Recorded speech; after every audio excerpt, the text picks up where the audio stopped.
Hello guys, आज हम देखेंगे फिगर्स ऑफ स्पीच या फिर जिसे हम कहते हैं पोएटिक डिवाइसेस। अगर फिगर्स ऑफ स्पीच आते हैं टेक्स्ट में तो हम उसे बोलते हैं कि वो फिगर ऑफ स्पीच है, और अगर वो आता है पोएम में तो हम उसे बोलते हैं कि वो पोएटिक डिवाइस है। ठीक है।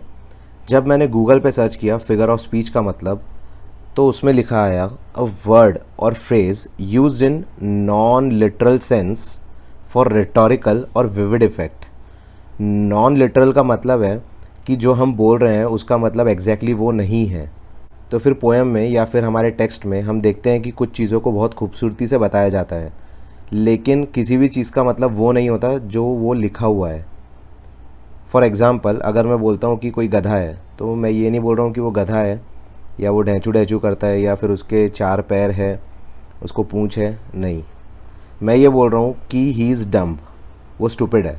ठीक है, इसलिए मैं उसको बोल रहा हूँ कि वो गधा है। समझे?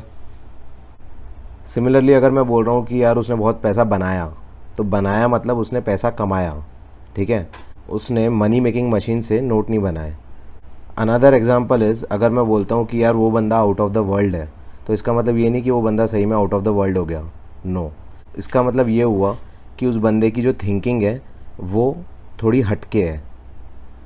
अनदर एग्जांपल इज़, अगर मैं बोलता हूँ कि यार किसी बंदे ने पैसे साफ़ कर दिए, इसका मतलब ये नहीं है कि बिखरे हुए थे रुपए और उसने साफ़ कर दिए। इसका मतलब ये हुआ कि उसने रुपए वहाँ से चुरा लिए।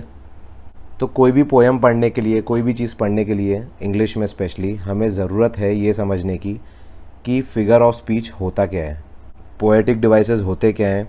ये पोएटिक डिवाइसेस या ये फ़िगर ऑफ स्पीचेस हमें मदद करते हैं हमारी पोएम को और सुंदर बनाने में और हमारे टेक्स्ट को और खूबसूरत बनाने में, और इसी से बनता है आपके राइटिंग स्किल का पार्ट।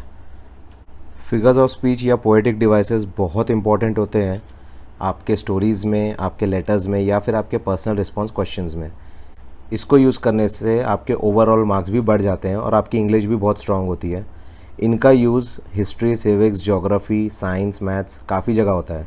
ठीक है, क्योंकि ये सभी सब्जेक्ट्स इंग्लिश में लिखे हुए हैं, इसीलिए फिगर्स ऑफ स्पीच पढ़ना बहुत इंपॉर्टेंट है।